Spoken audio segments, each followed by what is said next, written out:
So far, I've talked about the digital footprint that we know about, more or less, even if we don't consciously think about its becoming part of our digital legacy.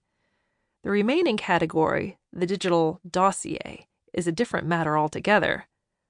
Although we're increasingly aware of online surveillance technologies, we may be unaware of the sheer extent to which we are being silently watched and tracked as we travel about the internet.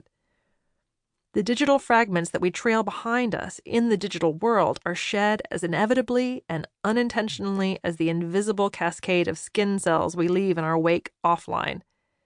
If you think that cookies, algorithms, fingerprinting, and tracking technologies cannot really give an accurate picture of who you are, you and I clearly aren't having the same experiences.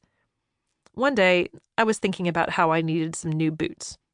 I was envisioning some versatile leather boots in black, probably about knee height. Despite not having mentioned this to anyone or conducted any internet searches, I was suddenly bombarded with adverts for exactly the sort of knee-high boots I'd been envisioning. This has gone too far. I complained on Facebook, describing these events.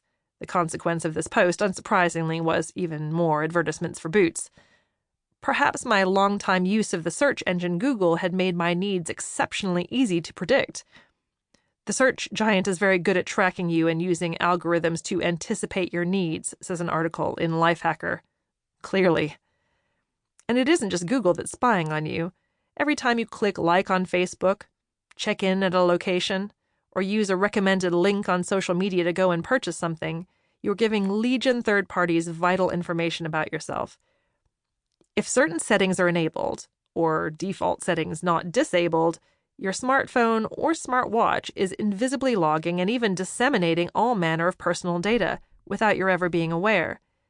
Even if you don't check in, many of the apps you have on your phone can use your photographs to identify your location.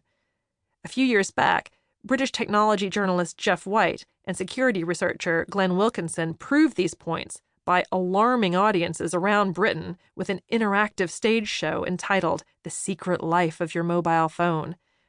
If you watch video clips of their demonstrations, readily available online, observe the facial expression of one hapless volunteer when Jeff and Glenn were able, without ever touching her mobile phone, to tell her what cafe she'd visited recently in Amsterdam. Maybe you think that this sort of information could never be meaningful to anyone left behind, but let's consider just one thing that is routinely tracked, for your convenience and your more efficient browsing experience, of course, your search history. The handful of keywords that you enter when looking for information online. Really? Just how personal could this really prove? Well, in 2006, the unredacted search data for over 650,000 AOL users were released to the public at large, rather than just to the academic researchers for whom they were intended.